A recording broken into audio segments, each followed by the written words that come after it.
Hi, friends. Welcome to yet another broadcast on the Dispatch. Sometimes I think that a lot of people in Jammu and Kashmir are more innocent than any ordinary person could be because many times I have realized that people expect miracles, particularly they expect miracles to change the situation. They expect miracles to change the political situations, while the fact of the matter is that no political situation ever changes without a process headed toward changing that kind of situation. So let me bring to you a latest case in point, and that's why this thing came to my mind, that why people are so innocent and they think that miracles can change the situation. Around 10 days ago, the government of India decided to change the chief secretary of Jammu and Kashmir, to replace the chief secretary, appoint a new person, and take the existing person back to the center and put him on some other assignment. So, for the ordinary people, for the common people in Jammu and Kashmir or anywhere else, wherever such a change can happen, this is just like a routine affair. I mean, it does not really matter that whether you have a Subramaniam, a Gupta, a Sharma, Pandey, Mehta, or whosoever becomes your chief secretary. That does not really matter to all of them, because then whosoever is chief secretary, it's material. It's they have to go through an ordinary course of life on everyday basis. But then there are some people who think that they're influential in the society and they know more things than the others, and which is why they understand that there could be something. So they started commenting that it's not a routine change of the guard. There must be something happening in Delhi. In Delhi, the central government must be considering something new for Jammu and Kashmir, which is why they have changed the chief secretary. And they further started speculating that because this chief secretary might have been coming in the way of center some plans for Jammu and Kashmir, which is why they have changed the chief secretary. At least one important person who had remained a minister and was about to become a chief minister 2 years ago, he commented that this is a crucial confidence building measure, that the center has vision for Jammu and Kashmir, which is why they changed the chief secretary. So but it happened, there happened a lot of developments around that. That chief secretary did not want to relinquish the charge immediately, even as the center had mentioned in its order that the new chief secretary will take over once the existing Mr. Subramaniam, BVR Subramaniam, relinquishes his charge. But then in 2 days' time, the Union Territory Administration, without waiting for Subramaniam to decide that when does he want to relinquish the charge, issued a new order which set a deadline for May 30 for Subramaniam to relinquish the charge and the new chief secretary to take over. But then some sources who were close to Subramaniam, they gave out to understand to different people that Subramaniam believes in astrology, he believes in numerology. There were no other factors. He's very happy with the assignment at the center. But then he fixed up a particular date for departure from Jammu and Kashmir, and that date was June 7. So there is absolutely nothing more than that. There is absolutely nothing less than that. So while it was accepted that okay, fine, now he will be leaving on the 7th of June. In the meanwhile, the new chief secretary, Mr. Arun Kumar Mehta, he took over the charge on 30th of May. But in between, what happened that yesterday, which is Saturday, on Friday, the beauty administration had two rounds of farewell parties for the outgoing chief secretary, who now has been appointed as officer on special duty in the Ministry of Commerce. In the afternoon, there was a farewell meeting hosted by the Lieutenant Governor, in which all administrative secretaries participated, and the new chief secretary was also there. And the officer that spoke high of the outgoing chief secretary, and that was followed by lunch. Later in the evening, there was a dinner hosted by the governor. So these formal courtesies, formal formalities had already happened. That now he is free for him to decide that whenever he wants to go and join on his new assignment. But on Saturday, an interesting development took place, that the Lieutenant Governor left for New Delhi. And on the same day, by another flight, the Lieutenant Governor went to Delhi to throw the state aircraft. But on the same day, through another routine flight, the former Chief Secretary, Mr. Subramaniam, also flew into Delhi. Now that started a round of new speculations that something is definitely happening in Delhi, because then Subramaniam did not wait for the 7th of June, and the governor had gone. He had also gone on the same day to Delhi. And then they started speculating about the presence in Delhi of two more politicians, Altaf Bukhari, whose party, Apni party, is particularly a post August 5, 2019 phenomena, and it's widely believed that they set up their party with the persuasion of the center. So there was speculation that since Mr. Bukhari is also in Delhi, then another gentleman who's a new phenomena, because since Bukhari's party was not able to do well in the District Development Council election, that was the first test for this party to perform to perform with the people. I mean, its performance with by putting up a meeting with the Home Minister. It's performance by way of putting up a meeting with the Prime Minister was absolutely stupendous. That was absolutely marvelous. But the real performance in politics matters, that when you go to the people and you are able to get votes. Since Bukhari's party could not get much they scored around 10 seats out of the 280 in the District Development Council elections. So soon after that, Sajad Lone of the People's Conference, who was earlier part of the Gupta Declaration, which was fundamentally opposed to the August 5 decision, but Bukhari was more or less okay with August 5, whatever had happened, let's move on. That was his, that was his stated position on the developments.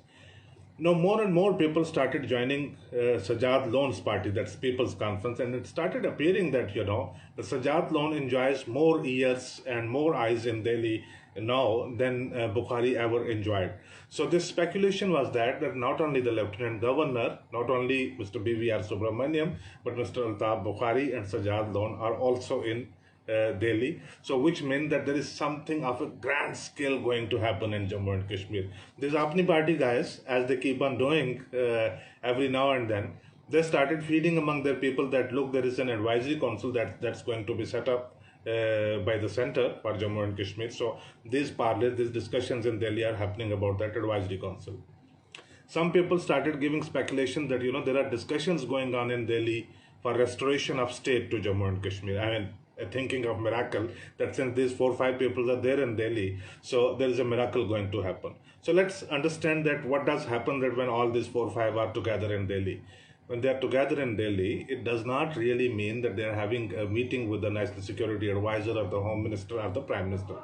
Sajad Lone's family actually is in Delhi, and he divides his time between Kashmir and Delhi. Sometimes he spends a week in Srinagar and a weekend in Delhi, and sometimes he spends a week in Delhi and weekend in Srinagar. And for him, taking any flight to Delhi, going to Delhi, it's absolutely not abnormal. It's not unusual. It's not something that every weekend when he goes to Delhi, he goes to meet the Prime Minister. So nevertheless, he has also clarified this morning.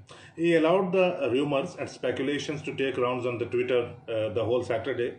On Sunday morning, he put out a tweet. He said that, I had a pleasant sleep and woke up on a pleasant morning in Srinagar just to realize that Twitter had declared that I am in Delhi. So I'm not in Delhi. I'm basically in Srinagar. So whatever you are imagining is not happening in Delhi. Bukhari is Bukhari is arguably the topmost businessman of Jammu and Kashmir. He is someone who has his businesses across different sectors within Jammu and Kashmir, outside Jammu and Kashmir in several parts of the country, and he has some of his business interests outside India as well.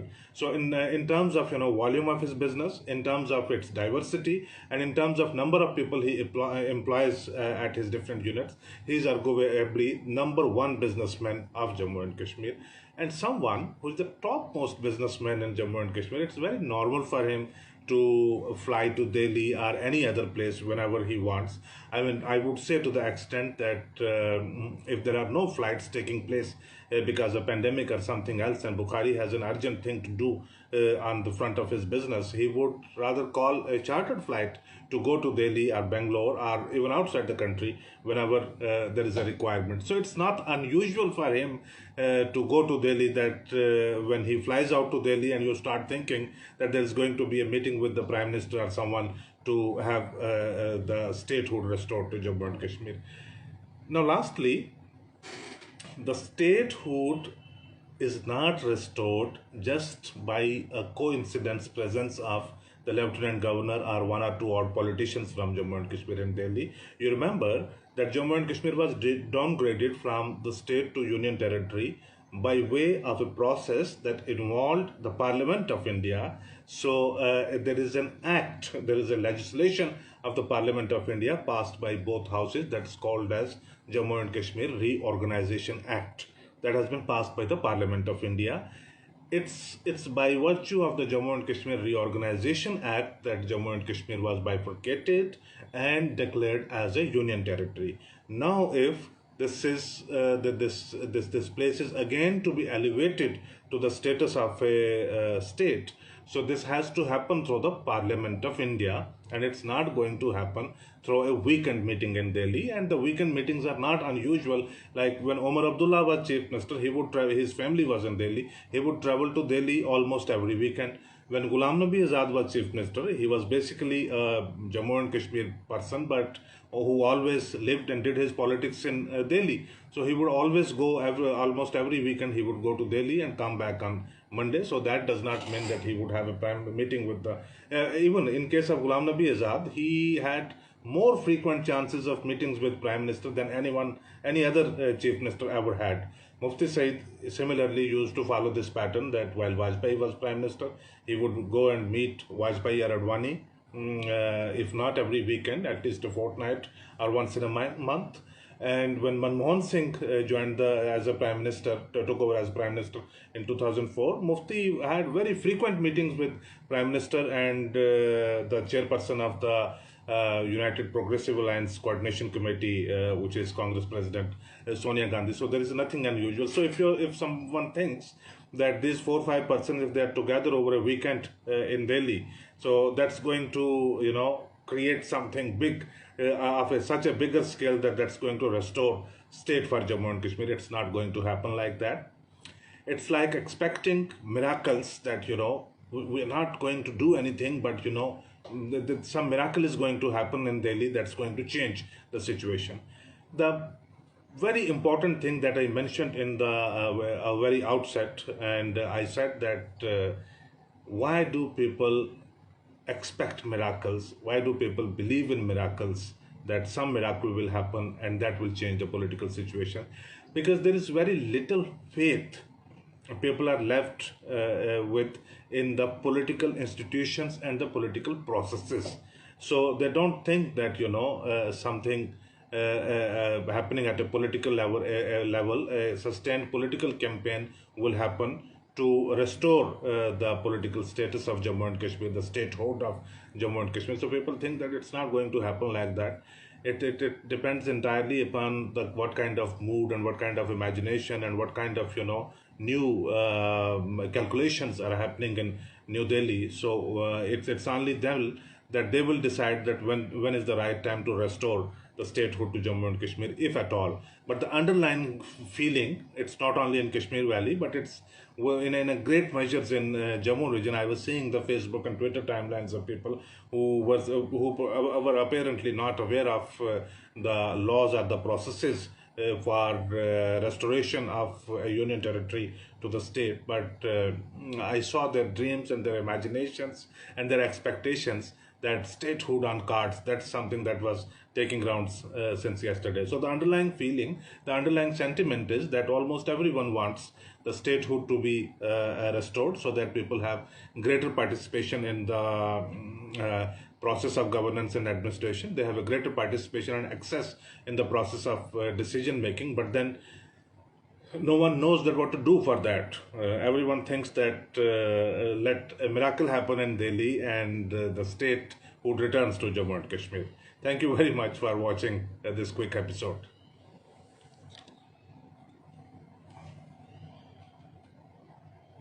No, no, okay, no.